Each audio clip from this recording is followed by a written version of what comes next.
السلام عليكم ورحمة الله وبركاته. الحمد لله رب العالمين، حمدا كثيرا طيبا مباركا لله الواحد القهار المؤمن الجبار المهيمن الغفار، غافر ذنب وقابل توب، له الكتاب إليه الإياب وعليه الحساب. نحمده ونستعينه ونؤمن به ونتوكل عليه، ونعوذ بالله من شرور أنفسنا ومن سيئات أعمالنا.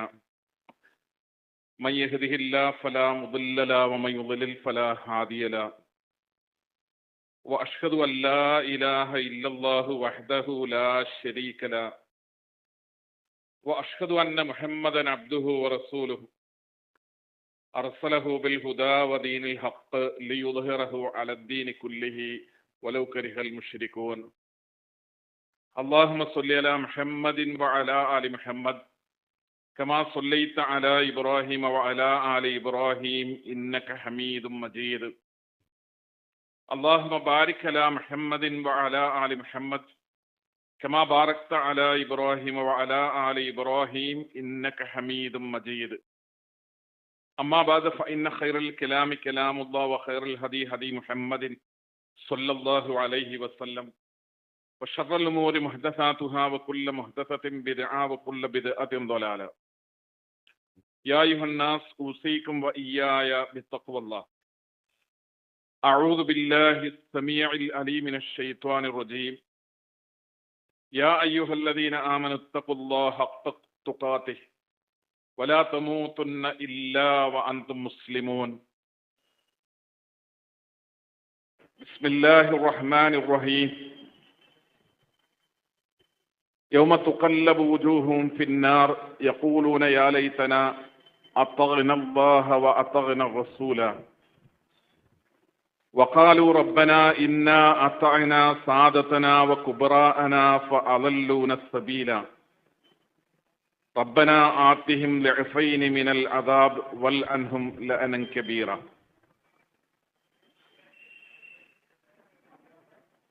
ആദരണീയരായ സഹോദരന്മാരെ, സംഘടനാ സഹപ്രവർത്തകരെ, സഹോദരിമാരെ, സ്നേഹമുള്ള സുഹൃത്തുക്കളെ, നാട്ടുകാരെ, മുജാഹിദ് യുവജന പ്രസ്ഥാനമായ ISM സംസ്ഥാന കമ്മിറ്റി സംഘടിപ്പിച്ചിട്ടുള്ള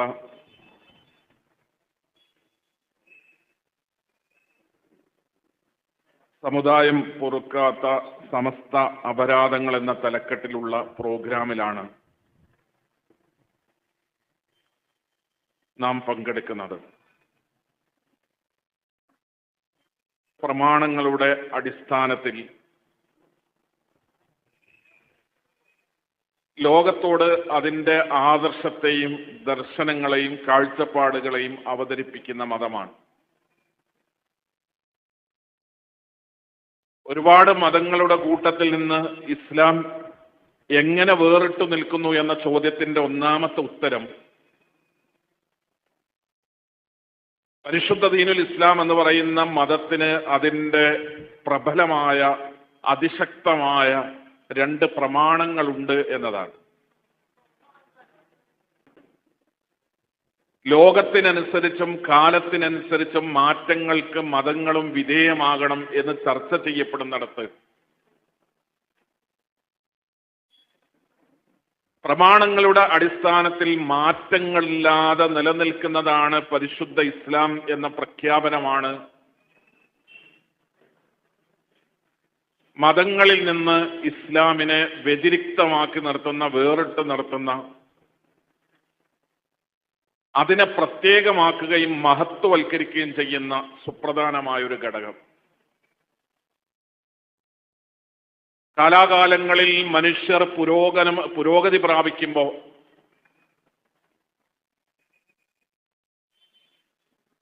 സാംസ്കാരിക രംഗത്തും വൈജ്ഞാനിക രംഗത്തും വലിയ വലിയ മാറ്റങ്ങൾക്ക് ലോകം വിധേയമാകുമ്പോൾ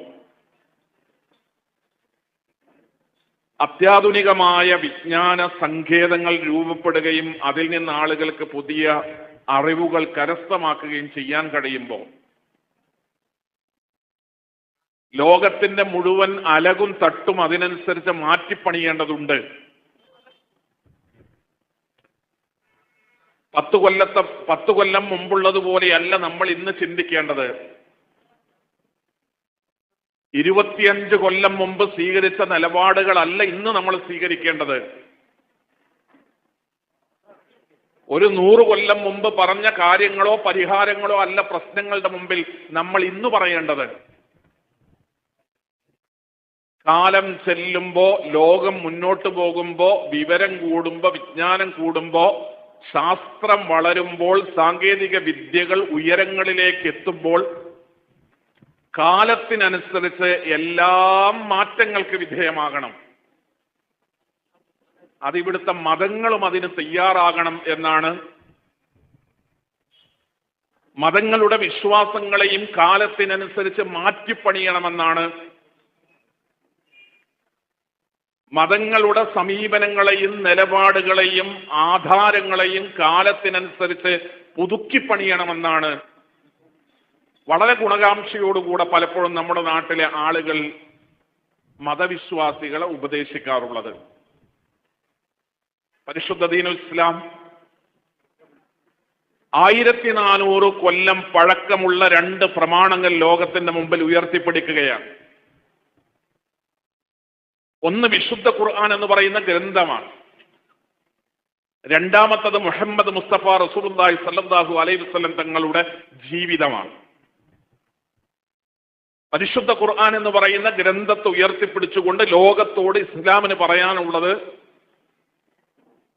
ലോകം നിലനിൽക്കുന്നിടത്തോളം കാലം, മനുഷ്യൻ നിലനിൽക്കുന്നിടത്തോളം കാലം ഇസ്ലാം എന്ന് പറയുന്ന മതം മുന്നോട്ട് പോവുക ഈ ഗ്രന്ഥത്തിന്റെ, ഖുർആൻ എന്ന് പറയുന്ന ഗ്രന്ഥത്തിന്റെ അടിസ്ഥാനത്തിലാണ്.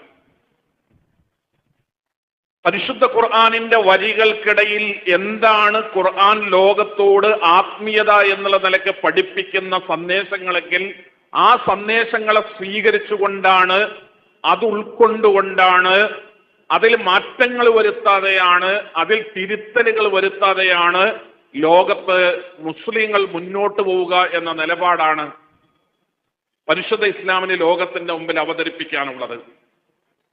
മുസ്ലിം സമുദായത്തിന്റെ ഉള്ളിൽ മുജാഹിദ് പ്രസ്ഥാനം വർഷങ്ങളോളമായി വലിയ സമരങ്ങൾ നടത്തുകയാണ്. മുസ്ലിം സമുദായത്തിനകത്ത് മുസ്ലിം സമുദായം പതിറ്റാണ്ടുകളായി വലിയ പോരാട്ടത്തിലാണ്.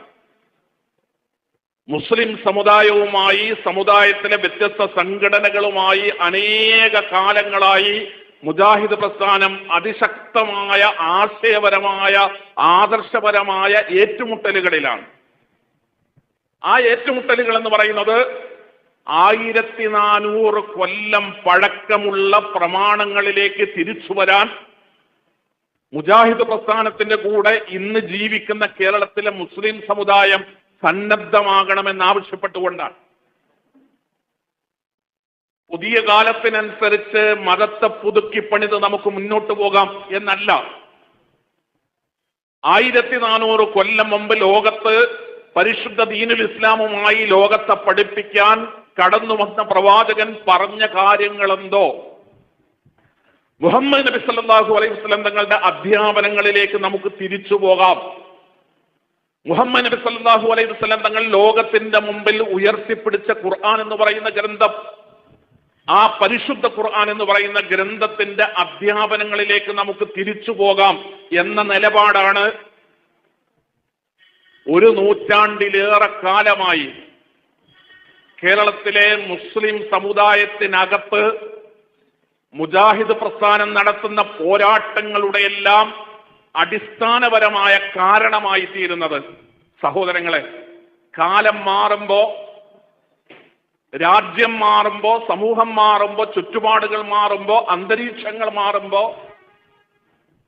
മതത്തെയും വിശ്വാസത്തെയും ആചാരങ്ങളെയും അനുഷ്ഠാനങ്ങളെയും ഒക്കെ അതിനനുസരിച്ച് മാറി സ്വീകരിക്കുന്നവർ സമൂഹത്തിലുണ്ട്. ഇസ്ലാം എന്ന് പറയുന്ന മതം അങ്ങനെ മാറ്റങ്ങൾക്ക് വിധേയമല്ല. മാറ്റങ്ങൾക്ക് വിധേയമല്ല എന്നും മാറാൻ ഞങ്ങൾ തയ്യാറല്ല എന്നും പറയുന്നത് വിവരത്തോടോ വിജ്ഞാനത്തോടോ ആധുനികതയോടോ നവോത്ഥാനത്തോടോ പരിഷ്കരണത്തോടോ പുരോഗതിയോടോ മനുഷ്യർ നേടിയെടുക്കുന്ന പുതിയ വിവര വിജ്ഞാന വിപ്ലവങ്ങളോടോ ഒന്നും വിരോധം ഉണ്ടായതുകൊണ്ടല്ല.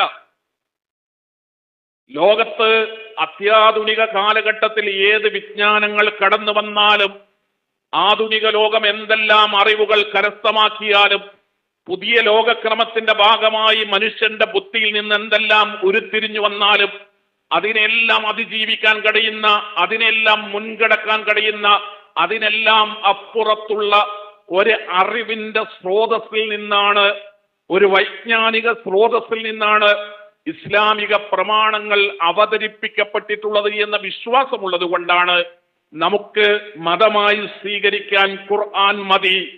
നമുക്ക് മതമായി സ്വീകരിക്കാൻ ഖുർആനിന്റെ വ്യാഖ്യാനമായ മുഹമ്മദ് മുസ്തഫ റസൂലുള്ളാഹി സ്വല്ലല്ലാഹു അലൈഹി വസല്ലം തങ്ങളുടെ ജീവിതം മതി എന്ന് പറയുന്ന ഒരു നിലപാട് കാലാകാലങ്ങളിൽ മുജാഹിദുകൾ സ്വീകരിക്കുന്നത്. നമ്മളൊരു ബഹുമത സമൂഹത്തിലാണ് ജീവിക്കുന്നത്. മതത്തിന്റെ പേരിൽ, ആത്മീയതയുടെ പേരിൽ പലതരത്തിലുള്ള ആചാരങ്ങളും അനുഷ്ഠാനങ്ങളും രീതികളും സമ്പ്രദായങ്ങളും പാരമ്പര്യങ്ങളും പൈതൃകങ്ങളും ഒക്കെ നമുക്ക് നമ്മുടെ സമൂഹത്തിൽ വ്യത്യസ്ത മതങ്ങളുടെ ഭാഗമായി, വ്യത്യസ്ത വിശ്വാസങ്ങളുടെ ഭാഗമായി നിലനിൽക്കുന്നത് കാണാൻ കഴിയും. ആ വ്യത്യാസങ്ങളുടെ കൂടെ പോവുകയല്ല മുസ്ലിം ഉമ്മത്ത് അവരുടെ ജീവിതത്തിന്റെ വിജയത്തിന് ആത്യന്തികമായി ചെയ്യേണ്ടത് പ്രമാണങ്ങളെ മുറുകെ പിടിക്കുകയാണ്. പരിശുദ്ധ ഖുർആനിൽ ഉള്ളതേ മതമായി സ്വീകരിക്കാവൂ. മുഹമ്മദ് നബി സല്ലല്ലാഹു അലൈഹി വസല്ലം തങ്ങൾ പഠിപ്പിച്ചത് മാത്രമേ ആത്മീയത എന്നുള്ള നിലക്ക് പരലോകത്ത് പ്രതിഫലം കിട്ടുമെന്ന വിശ്വാസത്തോടെ, അള്ളാഹുവിന്റെ അടുക്കൽ നിന്നുള്ള അധ്യാപനങ്ങളാണെന്ന ബോധ്യത്തോടുകൂടെ അള്ളാഹുവിന്റെ പ്രവാചകൻ പഠിപ്പിച്ചത് മാത്രമേ സ്വീകരിക്കാവൂ എന്ന നിലപാടുമായി മുന്നോട്ട് പോവുക എന്നതാണ് കാലാകാലങ്ങളിൽ മുജാഹിദ് പ്രസ്ഥാനം സ്വീകരിച്ചിട്ടുള്ള മതരംഗത്തുള്ള ശൈലി എന്ന് പറയുന്നത്. സഹോദരങ്ങളെ, പുഴുക്കുത്തുകൾ ഇസ്ലാമിക ലോകത്തേക്ക്, മുസ്ലിം ഉമ്മത്തിലേക്ക് വിശ്വാസങ്ങളിലാണെങ്കിലും ആചാരങ്ങളിലാണെങ്കിലും അനുഷ്ഠാനങ്ങളിലാണെങ്കിലും പുഴുക്കുത്തുകൾ കടന്നു വന്നത് പരിശുദ്ധ ഖുർആനിന്റെ അപ്പുറം ചില സ്രോതസ്സുകളെ, സങ്കേതങ്ങളെ ആളുകൾ സ്വീകരിക്കാൻ തുടങ്ങിയപ്പോഴാണ്. മുസ്ലിം സമുദായത്തിന്റെ ആചാരാനുഷ്ഠാനങ്ങളിലേക്ക് പുഴുക്കുത്തുകൾ കടന്നു വരാൻ തുടങ്ങിയത് മുഹമ്മദ് നബി സല്ലല്ലാഹു അലൈഹി വസല്ലം തങ്ങളുടെ അധ്യാപനങ്ങളെ മാറ്റിവെച്ചുകൊണ്ട് മറ്റു പലതിനും പ്രാധാന്യവും പ്രസക്തിയും കൽപ്പിക്കുന്ന പ്രവണതകൾ മുസ്ലിം സമുദായത്തിൽ ഉടലെടുത്തത് മുതലാണ്. അതുകൊണ്ട് തന്നെ മുസ്ലിം ഉമ്മത്ത് വലിയ വിജയം ദുനിയാവിലാണെങ്കിലും പരലോകത്താണെങ്കിലും മുസ്ലിം ഉമ്മത്തിനുണ്ടെങ്കിൽ അവരുടെ ജീവിതത്തിൽ, അവരുടെ വിശ്വാസത്തിൽ, അവരുടെ പ്രവർത്തനങ്ങളിൽ, അവരുടെ കർമ്മങ്ങളിൽ, അവരുടെ ആരാധനകളിൽ, അവരുടെ അനുഷ്ഠാനങ്ങളിൽ പരിശുദ്ധ ഖുർആനിനെ മുറുകെ പിടിച്ചുകൊണ്ട് മുന്നോട്ട് പോകണം. മുഹമ്മദ് മുസ്തഫ റസൂലുള്ളാഹി സ്വല്ലല്ലാഹു അലൈഹി വസല്ലം തങ്ങളുടെ തിരുചര്യയെ മുറുകെ പിടിച്ചുകൊണ്ട് മുന്നോട്ട് പോകണം. ഇത് രണ്ടും മുഹമ്മദ് നബി സല്ലല്ലാഹു അലൈഹി വസല്ലം തങ്ങൾ പറഞ്ഞത് മതി. അള്ളാഹുവിന്റെ പ്രവാചകന്റെ അധ്യാപനങ്ങൾ മാത്രം മതി മതമായി. പരിശുദ്ധ ഖുർആനിലൂടെ പഠിപ്പിക്കപ്പെട്ടത് മാത്രം മതി നമുക്ക് ദീനായി എന്ന് പറയുമ്പോ അത് നമ്മളെ പോലെയുള്ള സാധാരണക്കാർക്ക് മനസ്സിലാവുകയില്ല എന്ന ന്യായം പറഞ്ഞിട്ടാണ്, വാദം പറഞ്ഞിട്ടാണ്, ആ രീതിയിൽ പ്രചരിപ്പിച്ചിട്ടാണ് മറ്റ് പല വിശ്വാസങ്ങളിലേക്കും വീക്ഷണങ്ങളിലേക്കുമൊക്കെ പലപ്പോഴും ആളുകളെ കൊണ്ടുപോകുന്നത്. സഹോദരങ്ങളെ, അതീവ ഗുരുതരമായ തെറ്റാണെന്ന്, പാപമാണെന്ന് ദീൻ പഠിപ്പിച്ച കാര്യങ്ങൾ വരെ മുസ്ലിം സമുദായം ധൈര്യസമേതം ചെയ്യുന്നത് ഒരു സങ്കോചവുമില്ലാതെ, മനസ്സാക്ഷി കുത്തൊന്നുമില്ലാതെ അങ്ങനെ ചെയ്യുന്നത് നമ്മുടെ ചുറ്റുപാടും നമ്മൾ ധാരാളമായി കണ്ടുവരുന്നുണ്ട്. നമുക്ക് എന്തുകൊണ്ടാണ്, നമ്മുടെ സമുദായത്തിന് എന്തുകൊണ്ടാണ്, നമ്മുടെ സമുദായത്തിലെ ഉത്തരവാദപ്പെട്ടവർക്ക് എന്തുകൊണ്ടാണ്, സമുദായത്തിലെ പണ്ഡിതന്മാർക്ക് എന്തുകൊണ്ടാണ് പരിശുദ്ധ ഖുർആനിൽ നിന്ന് ഞാൻ പഠിച്ച ആയത്തുകൾക്കെതിരാണ് മുസ്ലിം ഉമ്മത്തെ താങ്കളുടെ പ്രവർത്തനമെന്ന് പറയാൻ കഴിയാതെ പോകുന്നത് എന്തുകൊണ്ടാണ്? ഞങ്ങൾ പഠിച്ച മുഹമ്മദ് നബി സല്ലല്ലാഹു അലൈഹി വസല്ലം തങ്ങളുടെ അധ്യാപനങ്ങൾക്ക് വിരുദ്ധമായിട്ടാണ് കേരളത്തിലെ മുസ്ലിം സമുദായമേ നിങ്ങളുടെ ജീവിതത്തിലെ പല പ്രവർത്തികളും മുന്നോട്ട് പോകുന്നതെന്ന് ഉത്തരവാദപ്പെട്ട സമുദായത്തിലെ പണ്ഡിതന്മാർക്ക് പറയാൻ കഴിയാതെ പോകുന്നത് എന്തുകൊണ്ടാണ്? സഹോദരങ്ങളെ, സംഘടനാ വ്യത്യാസങ്ങൾ എന്ന് പറയുന്നത് അതിനൊരു കാലപരിധിയുണ്ട്. പറയുന്നത് മുജാഹിദ് പണ്ഡിതനാണ് എന്നതുകൊണ്ട്, പറയുന്നത് മുജാഹിദ് പ്രസ്ഥാനത്തിന്റെ വേദിയിലാണ് എന്നതുകൊണ്ട് പറയുന്നതും എഴുതുന്നതും മുജാഹിദുകളുടെ പ്രസിദ്ധീകരണത്തിലാണ് എന്നതുകൊണ്ട് ഈ നാട്ടിലൊക്കെ മുജാഹിദുകളുടെ പ്രചാരണങ്ങളാണ് നടക്കുന്നത് എന്നതുകൊണ്ട് ഒരു വിഷയം അവഗണിക്കപ്പെടുന്ന, അത് കേൾക്കാതിരിക്കുന്ന, അത് സ്വീകരിക്കപ്പെടാതിരിക്കുന്ന ഒരു സാഹചര്യം നമ്മുടെ മുമ്പിൽ ഉണ്ടായിക്കൂടാ. നമുക്ക് മുജാഹിദ് പ്രവർത്തകരോട്, മുജാഹിദ് സുഹൃത്തുക്കളോട് എനിക്ക് വിനീതമായി ഓർമ്മപ്പെടുത്താനുള്ളത്, നമുക്ക് നമ്മുടെ നാട്ടിലുള്ള, നമ്മുടെ പരിസരങ്ങളിലുള്ള, നമ്മുടെ ചുറ്റുപാടുമുള്ള, നമ്മുടെ കുടുംബങ്ങളിലുള്ള മുഴുവൻ മുസ്ലിം ഉമ്മത്തിൽപ്പെട്ട മുഴുവൻ സഹോദരന്മാരോടും അങ്ങേയറ്റത്തെ ഗുണകാംക്ഷയുണ്ടാകേണ്ടതുണ്ട്. നസീഹത്തിൽ നിന്നാണ്, ഗുണകാംക്ഷയിൽ നിന്നാണ് ഇസ്ലാമിക പ്രബോധന പ്രവർത്തനങ്ങൾ ഉണ്ടാകുന്നത്.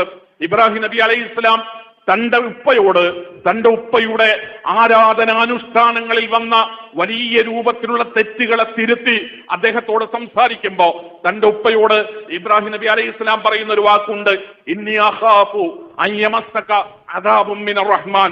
പരമകാരുണ്യകനായ റബ്ബിന്റെ അടുക്കൽ നിന്ന് എന്റെ ഉപ്പാക്ക് ശിക്ഷ വന്നിറങ്ങുമോ എന്ന പേടി കൊണ്ടാണ് ഞാൻ എൻ്റെ ഉപ്പയോട് സംസാരിക്കുന്നത്. എൻ്റെ ഉപ്പയെ എൻ്റെ റബ്ബ് ശിക്ഷിക്കുമോ എന്ന് ഞാൻ ഭയപ്പെടുന്നുവെന്ന്. നമുക്ക് നമ്മുടെ ചുറ്റുപാടുമുള്ള മനുഷ്യരോട് വേണ്ടത് സംഘടനാപരമായ അകലങ്ങളല്ല, സംഘടനാപരമായ വിരോധങ്ങളല്ല. അവൻ സമസ്തക്കാരനാണ്, ഇവൻ ഏപ്പിക്കാരനാണ്, മറ്റവൻ വേറെ ഏതോ സംഘടനയിൽപ്പെട്ടവനാണ് എന്ന് പറഞ്ഞ് ദൂരം കാണിക്കേണ്ടവരല്ല നമ്മെ സംബന്ധിച്ചിടത്തോളം മുസ്ലിം ഉമ്മത്ത് എന്ന് പറയുന്നത്. ഞാൻ അങ്ങനെ പറയുന്നത് പടച്ച തമ്പുരാൻ ഈ പ്രപഞ്ചത്തെ സൃഷ്ടിച്ച സർവശക്തനായ റബ്ബുണ്ട് എന്ന് അംഗീകരിക്കുന്ന അന്ത്യപ്രവാചകൻ മുഹമ്മദ് മുസ്തഫ റസൂലുള്ളാഹി സ്വല്ലല്ലാഹു അലൈഹി വസല്ലം തങ്ങളാണ് എന്ന് അംഗീകരിക്കുന്ന മുഹമ്മദ് മുസ്തഫ റസൂലുള്ളാഹി സ്വല്ലല്ലാഹു അലൈഹി വസല്ലം തങ്ങൾക്ക് പരിശുദ്ധ ഖുർആൻ എന്ന് പറയുന്ന ഒരു ഗ്രന്ഥം അവതരിപ്പിക്കപ്പെട്ടിട്ടുണ്ടെന്ന് അചഞ്ചലമായി വിശ്വസിക്കുന്ന, 5 നേരം നമസ്കരിക്കുന്ന, പരിശുദ്ധ റമദാൻ വരുമ്പോ നോമ്പെടുക്കുന്ന, കയ്യിൽ പണമുണ്ടെങ്കിൽ സക്കാത്ത് കൊടുക്കുന്ന, സ്വതക്ക കൊടുക്കുന്ന, ഹജ്ജിന് പോകുന്ന, ഉംറക്ക് പോകുന്ന ആളുകൾ അവരുടെ ഭാഗത്തു നിന്ന് പരിശുദ്ധ ദീനിന്റെ അടിസ്ഥാന പ്രമാണങ്ങൾക്ക് ഘടകവിരുദ്ധമായ ആണിക്കല്ലിനെ ഇളക്കിക്കളയുന്ന ചില പ്രവർത്തനങ്ങൾ കൂടി ഉണ്ടാകുന്നുവെങ്കിൽ അവരോട് വലിയ നസീഹത്തോടുകൂടെ സംസാരിക്കാൻ നമുക്ക് കഴിയേണ്ടതുണ്ട്. കാന്തപുരം AP അബൂബക്കർ മുസ്ലിയാർ നേതൃത്വം നൽകുന്ന സംഘടനയിലെ ഒരു പ്രവർത്തകൻ നാട്ടിലെവിടെയെങ്കിലും ഒരു മുജാഹിദിനെ കാണുമ്പോൾ അയാൾക്ക് മുജാഹിദ് പ്രവർത്തകനോടുള്ള മനോഭാവം എന്താണ് എന്ന് എനിക്കറിയില്ല. അവർ എങ്ങനെയാണ് മുജാഹിദുകളെ നോക്കിക്കാണുന്നത്, മനസ്സിലാക്കുന്നത്, മുജാഹിദുകളെ പറ്റി ചിന്തിക്കുന്നത് എന്ന് നമുക്കറിയില്ല. പക്ഷേ സാക്ഷാൽ കാന്തപുരം AP അബൂബക്കർ മുസ്ലിയാർ, നാം അദ്ദേഹത്തിന് വേണ്ടി പ്രാർത്ഥിക്കണം.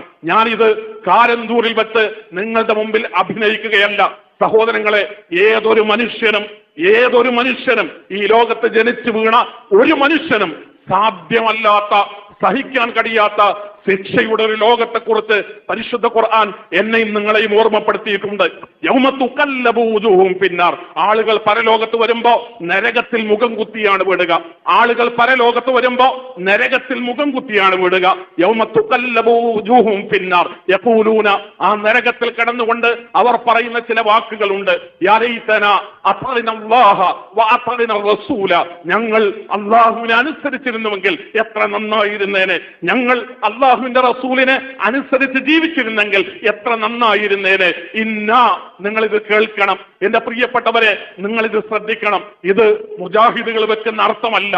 ഏത് വിഭാഗത്തിൽപ്പെട്ടവരും ഈ സൂറത്തിലെ ഈ ആയത്തിന് അർത്ഥം കൊടുക്കുമ്പോൾ ഞാൻ ഈ പറയുന്ന പദങ്ങൾ തന്നെയാണ് അതിനർത്ഥം കൊടുക്കാറുള്ളത്. ഞങ്ങൾ അനുസരിച്ചത് ഞങ്ങളുടെ കൂട്ടത്തിലെ വലിയ വലിയ ആളുകൾ, ഞങ്ങളുടെ കൂട്ടത്തിലെ വലിയ മശായിഖന്മാർ അവരനുസരിച്ചിട്ടാണ് ഞങ്ങൾ മതവുമായി മുന്നോട്ട് പോയത്, ഞങ്ങൾ ദീനുമായി മുന്നോട്ട് പോയത്.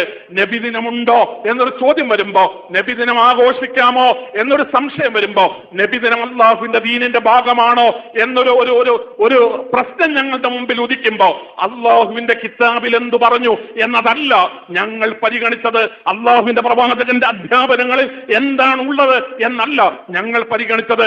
ഞങ്ങളുടെ മഹല്ലിലെ ഉസ്താദ് എന്ത് പറഞ്ഞു എന്നാണ്, ഞങ്ങളുടെ സംഘടനയുടെ നേതാവ് എന്ത് പറഞ്ഞു എന്നാണ്.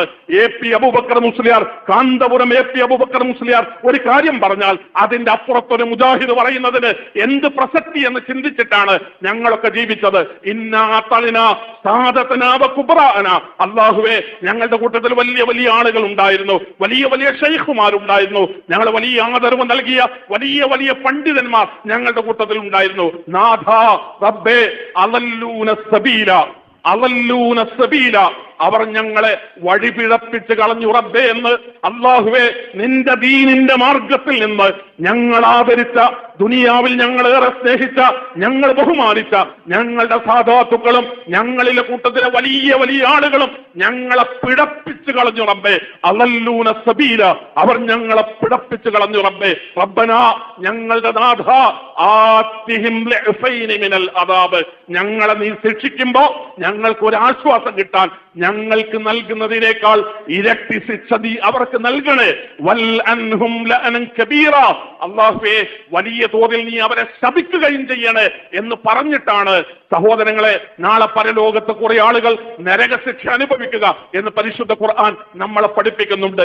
ജിഫ്രി മുത്തുക്കോയത്തങ്ങൾ, അദ്ദേഹത്തിന് മുജാഹിദുകളോടുള്ള നിലപാടെന്താണ് എന്ന് എനിക്കറിയില്ല, പക്ഷെ അദ്ദേഹത്തോട് നമുക്കൊരു നിലപാടുണ്ടാകണം. നമ്മുടെ പ്രാർത്ഥനകളിൽ ജിഫ്രി മുത്തുക്കോയത്തങ്ങൾ, അല്ലാഹുവേ, അദ്ദേഹത്തിന്റെ നിലപാടുകൾ ശിർക്കിന്റെ നിലപാടുകളാണെന്ന് നിന്റെ ഗ്രന്ഥത്തിൽ നിന്ന്, പരിശുദ്ധ ഖുർആനിന്റെ ആയത്തുകളിൽ നിന്ന്, അല്ലാഹുവിന്റെ പ്രവാചകൻ പഠിപ്പിച്ച ഹദീസുകളിൽ നിന്ന് ഞങ്ങൾക്ക് ബോധ്യപ്പെടുന്നു. ഞങ്ങൾ അങ്ങനെ മനസ്സിലാക്കുന്നു, അതാണ് ശരിയെന്ന് ഞങ്ങൾ തിരിച്ചറിയുന്നു. ജാറത്തിന്റെ കൂടെ, ദർഗയുടെ കൂടെ, ഖബറിന്റെ കൂടെ മഹാത്മാക്കളോട് പ്രാർത്ഥിക്കുന്നവരായി, മൺമറഞ്ഞവരോട് ഇടതേടുന്നവരായി, അങ്ങനെയുള്ള കുറെ ആളുകളെ കൂടെ കൊണ്ടു നടക്കുന്നവരായി, ഇങ്ങനെയുള്ള നേതാക്കന്മാരെയും പണ്ഡിതന്മാരെയും ഈ ചെറിയ മലയാള മണ്ണിൽ ഞങ്ങൾ കാണുമ്പോൾ ഞങ്ങൾ ഒരു പറ്റം മുജാഹിദുകൾ ഞങ്ങളുടെ ദൗത്യം നിർവഹിക്കുകയാണ്. പ്രിയപ്പെട്ട സമസ്ത എന്ന് പറയുന്ന പ്രസ്ഥാനമേ, ഇത് അപരാധമാണ്. നിങ്ങൾ ഈ സമുദായത്തോട് ചെയ്യുന്ന അപരാധമാണ്. നിങ്ങളുടെ നാവിൽ നിന്ന് ഒരു വാക്ക് വീടുമ്പോ, നിങ്ങളൊരു അക്ഷരം പറയുമ്പോ, നിങ്ങളൊരു ആയത്ത് ഓതുമ്പോ, നിങ്ങളൊരു അറബി ഇബാറത്ത് വായിക്കുമ്പോ, അതാണ് ദീനെന്ന് ചിന്തിക്കുന്ന പതിനായിരക്കണക്കിന് ആളുകൾ, ലക്ഷക്കണക്കിന് ആളുകൾ കേരളത്തിലെ മുസ്ലിം ഉമ്മത്തിലുണ്ട്. അത് നിങ്ങൾക്ക് ഈ ദുനിയാവിൽ കിട്ടിയ ഒരു അംഗീകാരമാണ്. അത് അല്ലാഹു നിങ്ങൾക്ക് തന്ന ഒരു സ്ഥാനമാണ്. അത് അല്ലാഹു നിങ്ങൾക്ക് തന്ന ഒരു പദവിയാണ്. ഞങ്ങൾ അതിനൊരിക്കലും നിഷേധിക്കുന്നില്ല. എന്റെ പ്രിയപ്പെട്ടവരെ, പണ്ഡിതന്മാരെ, നേതാക്കന്മാരെ, സമസ്തകളുടെ തലപ്പത്തുള്ളവരെ, എന്റെ പ്രിയപ്പെട്ടവരെ, ഞങ്ങൾ നിങ്ങളുടെ ശത്രുക്കളല്ല, ഞങ്ങൾ നിങ്ങളുടെ എതിരാളികളല്ല, ഞങ്ങൾ നിങ്ങളുടെ വിരോധികളല്ല. അങ്ങാടിയിൽ വന്ന് നിങ്ങളോട് വർത്തമാനം പറയുന്നത്, നിങ്ങളോട് എന്തെങ്കിലും തരത്തിലുള്ള എതിർപ്പുകളോ നിങ്ങളോട് വ്യക്തിപരമായ എന്തെങ്കിലും തരത്തിലുള്ള വിരോധങ്ങളോ ഉണ്ടായിട്ടല്ല.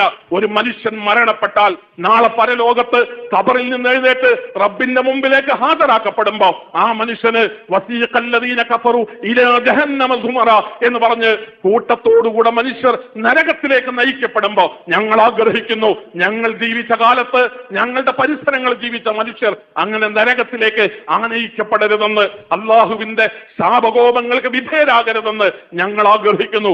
ഇത് ഞങ്ങളുടെ ആത്മാർത്ഥതയുടെ ഭാഗമാണ്. അതല്ല മുജാഹിദുകളാണ് തെറ്റെങ്കിൽ,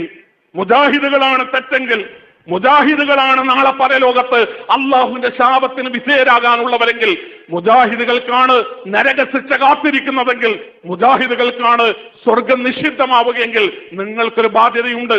നിങ്ങൾ പറയണം, ആയത്തോതി ഞങ്ങൾ പറയണം, മുജാഹിദുകളെ, നിങ്ങളുടെ ഇന്ന വിശ്വാസപ്രകാരം നിങ്ങൾ നരകാവകാശികളാണ്.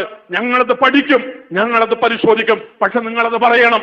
ഞങ്ങൾ മുജാഹിദുകൾ സുന്നികളുമായി ബന്ധപ്പെട്ട വിശ്വാസങ്ങളെ ചോദ്യം ചെയ്യുമ്പോൾ അതിന്റെ വിശദീകരണം മാത്രമല്ല, ഞങ്ങളോട് നിങ്ങളുടെ നിലപാടുകൾ, നിങ്ങളുടെ വിശ്വാസങ്ങൾ, നിങ്ങളുടെ അഖീദകൾ, നിങ്ങളുടെ ആചാരങ്ങൾ, നിങ്ങളുടെ അനുഷ്ഠാനങ്ങൾ ഇന്ന ആയത്ത് വെച്ച്, ഇന്ന ഹദീസ് വെച്ചിട്ട് അള്ളാഹുവിന്റെ ദീനിന് വിരുദ്ധമാണ് എന്ന് ഏത് സമസ്തയുടെ പണ്ഡിതൻ പറഞ്ഞാലും, നിങ്ങൾ പറയുന്നതിന് ആയത്തുണ്ടെങ്കിൽ, നിങ്ങൾ പറയുന്നതിന് ഹദീസിന്റെ പിൻബലമുണ്ടെങ്കിൽ, TP അബ്ദുൽ കോയ മദനി പറയുന്നത് വിരുദ്ധമാണെങ്കിൽ, സുന്നിയുടെ സമസ്തയുടെ നേതാവ് പറയുന്നതാണ് ആയത്തിന്റെ പിൻബലമുള്ള വാദമെങ്കിൽ, ആ വാദത്തിന്റെ കൂടെ നിൽക്കാൻ ആദർശപരമായ ആർജവമുള്ളവരാണ് കേരളത്തിലെ മുജാഹിദുകൾ എന്ന് പറയുന്നത്. ഞങ്ങൾ സംഘടനയുടെ നേതൃത്വത്തിന് തല പണയം വെച്ചവരല്ല, ഞങ്ങൾ സംഘടനയുടെ നേതൃത്വത്തിന് തലച്ചോറ് പണയം വെച്ചവരല്ല. സംഘടനകൾക്കപ്പുറം, സംഘടനാ നേതൃത്വങ്ങൾക്കപ്പുറം, നമ്മളീ കാണുന്ന ചുറ്റുവട്ടങ്ങൾക്കപ്പുറം ചിന്തിക്കാനും പഠിക്കാനും മനസ്സിലാക്കാനുമുള്ള സന്മനസ്സും